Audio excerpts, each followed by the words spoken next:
네, 안녕하세요. 최수봉 박사의 당뇨 이야기 진행을 맡게 된 민진아입니다. 네, 지난 몇 주간에 걸쳐서 저희가 당뇨 합병증에 대해서 함께 이야기하고 있습니다. 네, 오늘도 저와 함께 진행해 주실 전문가분이시죠. 건국대의대 내분비내과의 최수봉 박사님 자리 함께 해주셨습니다. 네, 박사님 안녕하세요. 안녕하세요.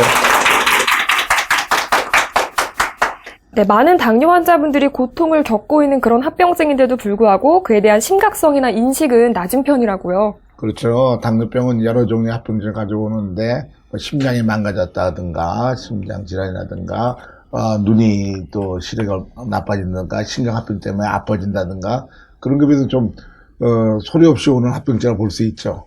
근데 사실은 심각하기도 해요. 남자들 보면은 가장 은밀하게 나한테 얘기하는 들어보면은 간에서 조금 나가시라고 하는 얘기를 하고 그러거든요. 그러면은 이 성생활을 못하게 되는 경우도 많고요. 남자분들, 여자분도 비슷한 일이 있고, 거기다 소변 보는 것도 잘 못 보게 되고 그런 일들이 많이 있으니까 심각한 게 심각한 건데 얘기를 잘 안고 사는 사람도 많고 그렇죠. 그렇군요. 또 흔히 이 비뇨기계 당뇨 합병증이라고 하면 성기능 장애 쪽만 생각하는 경우가 많은데 이 배뇨 장애 역시 좀 많은 문제가 되는 부분이라고요. 네, 지금 얘기한 것처럼 이 방광을 움직이는 것도 신경이 움직이니까 그게 망가지니까 잘 배출을 못 하겠죠. 배뇨 장애도 오고 또 이 소변이 방광에 모여지면은 어느 정도 모여지면은 이 요의를 느끼거든요. 많이 찼다가 그러면 이제 그 근육을 눌러가지고선 소변을 배출해야 되는데, 이게, 거기 있는 발버스, 그러니까 관략근이 제대로 움직이지 못하니까 소변도 잘 못 볼 수 있고, 또 남아있을 수도 있고, 또 요실금도 오고, 공도꿀 때 놓은 게 아니라 뭐 기침마리도 나오고, 그런 환자도 꽤 많죠. 남자, 여자나. 예. 아무래도 이 생리적인 현상의 문제다 보니까 더 불편함이 심할 것 같습니다. 또 당뇨병으로 인한 이 배뇨 장애라는 거는 정확히 어떤 것들을 얘기하는 건가요? 그렇죠. 이 배뇨 장애라는 것이 아까 방광을 지배하고 방광의 근육을 수축시켜줘야 되는데, 그만 얘기한 대로 이렇게 소변을 얼마 들어있는지도 몰라요.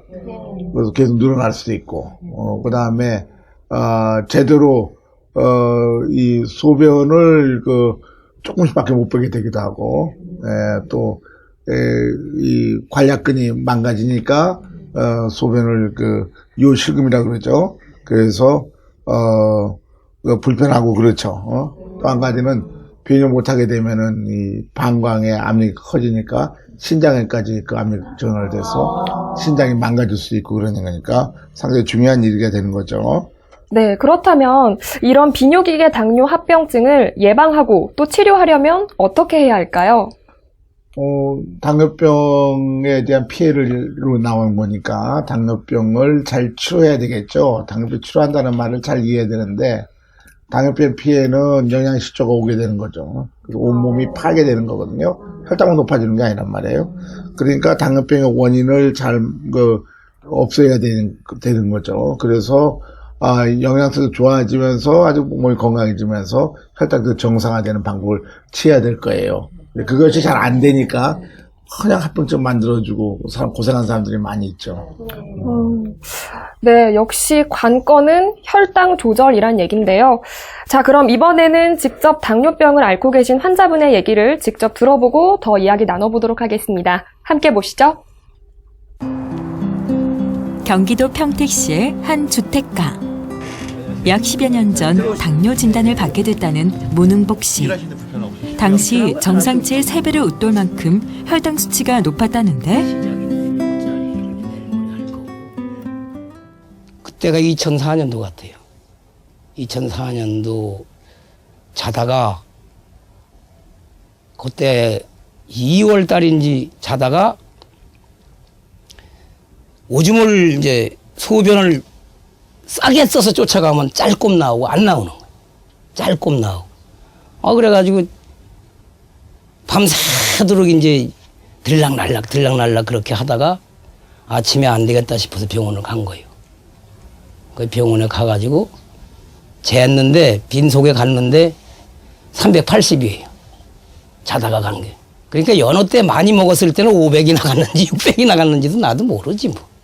가장 힘들었던 점이 있다면 어떤 게 힘들었어요? 그러니까 마음 놓고 먹지 못하니까 일하기가 힘들죠. 일은 많은데 지금이나 그때나 일은 많았으니까 마음 놓고 먹지 못하는 사람이 무슨 일을 하겠어요? 못해요. 그리고 좀 배고프다고 먹으면 여기서 약 타다 먹는다 그래야 그건 당하고 아무 이게 조금 있는 사람들이 이제 그런 치료를 하는 거지. 아침 해장에 가서 380, 400이 나온 사람을 갖다가 치료한다는 방법이 나는 없다고 봐요. 절대로 없다고 봐. 그러던 중 딸의 권유로 인슐린 펌프 치료를 시작하게 됐다고. 그러니까 딸하고 그 같은 학교 교사가 처녀 교사가 당이 걸려가지고 한 3개월을 학교를 출근을 안 하더래요. 근데 내가 막 이제 내 몸이 이제 반이 저리니까 아무래도 나 이제 이거 잘못될 것 같다 이렇게 이제 전화를 하니까 그 한 3개월을 출근을 안 하던 딸이 출근을 그 선생이 이제 출근을 해서 물어봤대요. 이제 선생님은 같은 선생끼리니까 선생님은 어떻게 해서 이렇게 출근을 다시 하게 됐느냐고 물어보니까 그 건국대학교를 이제 소개를 한 거예요. 거길 가면은 나처럼 이렇게 달고 오면은 건강하게 살 수 있다 하는 거를 아마 얘기를 해준 모양 같아요. 그래가지고 그럼 펌프를 착용하고 가장 좋았던 점이나 가장 그 전과 달라진 점이 있다면 어떤 게 있을까요? 달라진 점은 뭐 그 전에 젊을 때보다 몸이 더 건강하니까 그 전에 뭐 한 15년 전 뭐 그때보다 내 몸이 뭐 어디 괴롭거나 이런 데가 없으니까 좋은 점은 그거지. 인슐린 펌프 치료를 시작한 이후 10여 년이 지난 지금까지도 꾸준히 정상 혈당 수치를 유지하고 있다는 문흥복 씨. 수치 이런 지금 내가 그냥 이렇게 평상시 봐도 150 거기 어디서 이렇게 안에서 놀지 그 우로 넘어간다고는 안 봐요. 그럼 거의 한 400 정도? 350 정도 떨어진 거네요. 그렇죠. 그저 이 기계 다른 이후로는 뭐 혈당이 높아서 고생하거나 그런 건 절대 없으니까. 그가 꼽는 장점 중 하나는 바로 자유로운 식사가 가능하다는 것. 인슐린 펌프를 달기 전에는 높은 혈당 수치가 염려돼 제대로 식사를 할 수도 없었다는데 그 차이라는 건 말할 수 없죠. 그 차이라는 건 말로 표현도 안 되고 뭐 얘기할 것도 없는 게 이거는 아주. 1년 농사를 시작하는 시기. 문흥복 씨 역시 밭에서 보내는 시간이 많다는데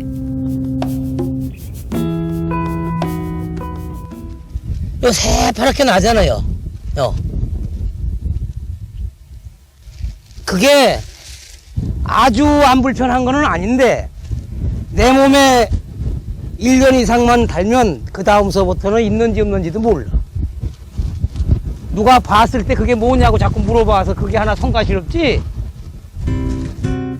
당뇨 진단 초기에 시작한 꾸준한 인슐린 펌프 치료 덕에 현재 건강한 생활이 가능했다 생각한다는 문흥복 씨.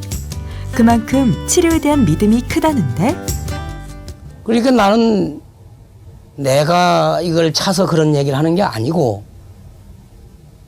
이거 이상 약이 더 좋은 약은 나는 없다 이렇게 생각을 해요. 딴 약 먹어봐야 뭐 음식 조심해야 되고 올라가면 얼마가 올라간지도 모르고 되는 게 아니지. 당은 나는 인슐린밖에 없다 그렇게 생각을 해요. 네, 앞서 저희가 살펴봤는데요. 현재 당뇨병을 앓고 계시지만 다행히도 혈당 관리가 잘 되고 있다고 하세요.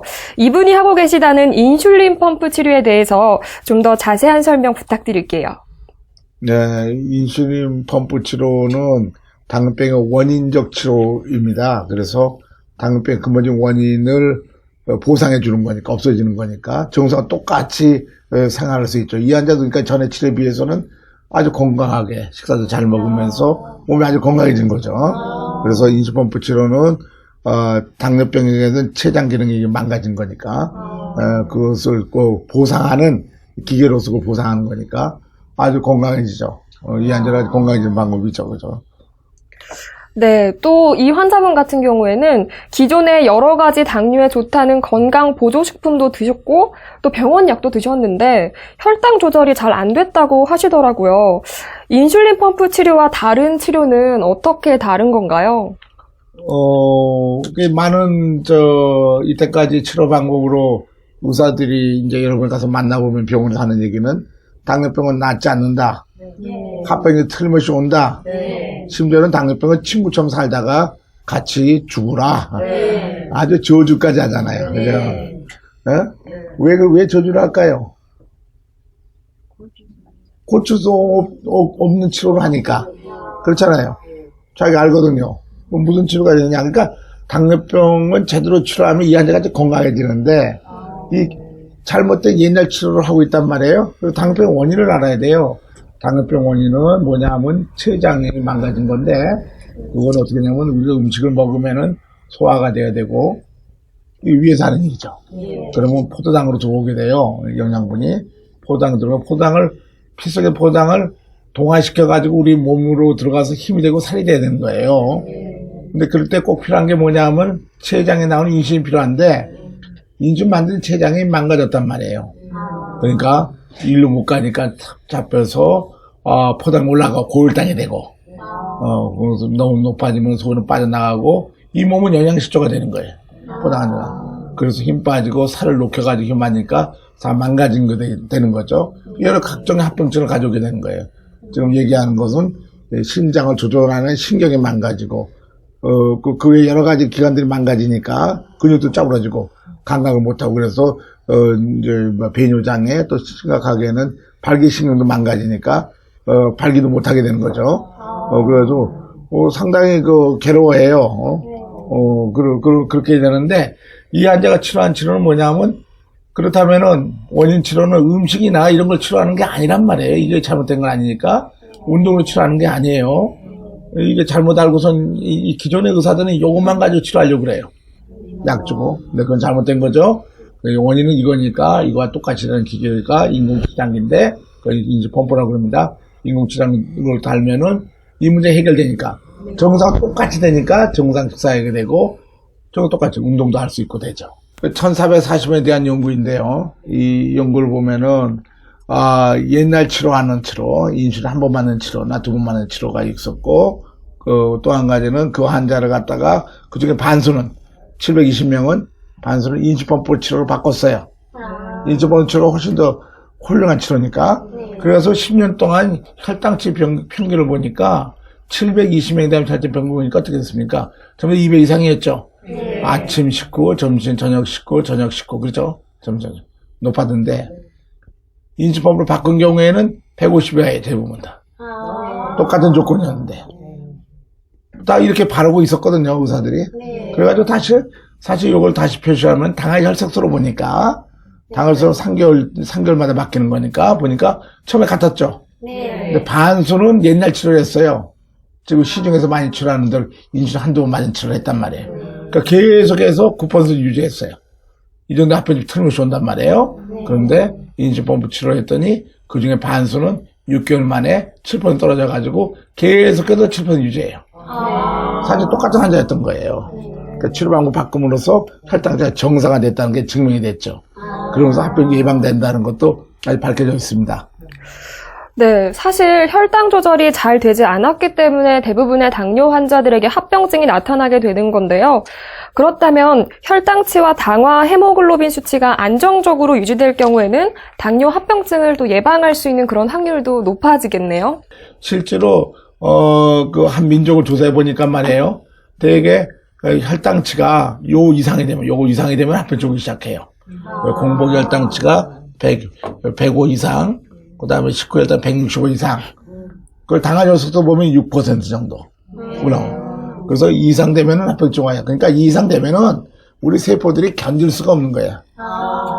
독장이 파괴된다고 생각해요. 그래서 그걸 보면은 대개 6% 이상 되면은 합병증가 오르는 거죠. 합병증이 앞으로 오는데, 천천히 오는데, 지금 현재 혈당치가 정상화돼 6%나 그 정도 되는 걸 알아야 되겠죠, 그죠? 네. 근데 시중에 여러 치료 방법을 하게 되면은 6% 유지하는 사람은 상당히 적어요.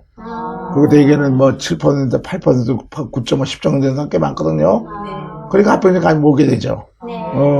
그래서 6% 정도 유지되도록 해야 되는데, 또 한 가지 6% 유지하더라도 어저께도 환자 봤는데 계속 운동하면서 작게 먹어서 하니까 몸이 삐쩍 말라가 합병증 많이 오더라고요. 그러니까 영양 상태도 좋아지면서 혈당도 정상화돼야 되는 겁니다. 네. 네, 역시 혈당 관리가 계속 꾸준히 이어지는 게 중요한 것 같습니다. 네, 그렇다면 이번에는 바로 이 인슐린 펌프 치료 어떤 식으로 이루어지는지 좀 더 자세히 알아보도록 하겠습니다. 함께 보시죠. 당뇨병의 치료를 위해 병원을 찾는 환자들. 찾아온 환자들의 대다수는 오랜 당뇨 병력을 가지고 있는 경우가 많다. 때문에 정확한 몸 상태를 알기 위해 그동안의 병력을 바탕으로 꼼꼼한 상담을 거친다.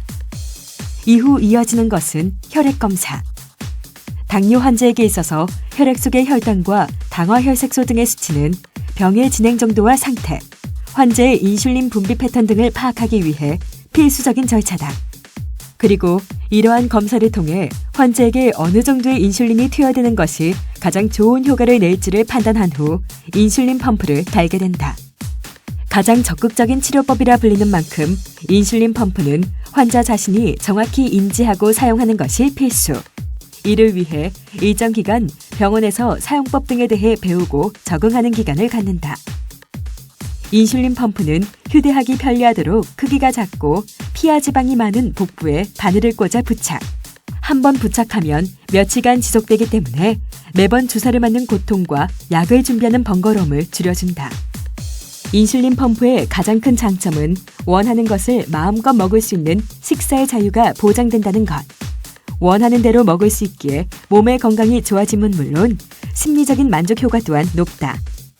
24시간 동안 일정량의 인슐린이 주입됨으로써 정상 범위의 혈당을 유지, 갑작스런 저혈당 증상을 예방하고 합병증을 예방함과 동시에 치료 효과까지 얻게 되는 것.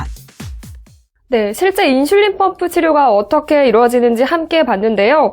환자분이 직접 인슐린을 주입하는 방식이라 좀 어렵진 않을까 싶은데 어떤가요? 아주 쉬운데요. 그런 게 아니고. 왜냐하면, 조그만 주사 바늘이 피부에 꽂혀 있기 때문에 아주 이물질감도 없는 것 같아요. 3일에 한 번씩 바꿔주는 거니까. 그 주사를 콱 찌르는 게 아니거든요. 밥 먹을 시간에 밥 먹은 단추 누르면 나머지 알아가지고 서서히 들어가니까 아주 잘들 하고 있어요. 그러니까 이 주사기 바늘 갖고 콱 찌르거나 그런 사람들도 있어요. 그죠? 구식치료는 그렇지 않고 자동으로 눌러주면 그만큼 들어가게 되니까 거기다 기초인슐린 천천히 들어가게 되니까 굉장히 편하죠. 잘들 하고 있어요. 예. 네, 오히려 기존에 먹는 약이나 주사 치료랑 비교를 했을 때 조절하는 것도 그렇고 또 관리 방식 면에서도 더 간편하다는 말씀이신 거죠? 그렇죠. 한 50g 정도 되는 무게의 기계니까 달걀 하나보다 조금 더 가볍거든요. 휴대폰도 이게 보니까 100g 되고 이러대. 그것보다 더 가벼운 거잖아요. 가벼운 걸 달고, 3일에 한 번씩, 조그만, 주입관이 있으니까 아주 작은 바늘로 앞진처럼 꽂아놓고 붙이고 다니면 되는 거니까. 그리고 하루에 3번씩 4시간 알려주면 되는 거니까 아주 간단하죠. 6살 먹은 꼬마부터 90살 먹은 할머니까지 다들 자기가 잘하고 있거든요. 집에서도 그렇게 하고. 그 다음에 주사 맞게 되면 하루에 3번씩 맞고 2번씩 맞으면 그 주사기를 갖다가 관리해야 되고 그렇잖아요. 이거 3일에 한 번씩만 따끔하면 끝나는 거예요. 따끔하지도 않더라고. 그리고 약 먹으면 시간차 많으면 생각해서 먹어야 되는데, 그럴 필요 없잖아요. 주사병 꺼내가지고 그럴 필요도 없고, 밥 먹을 시간 됐으면, 그럼 누르면 되고, 딱 누르면 끝났는데. 그죠?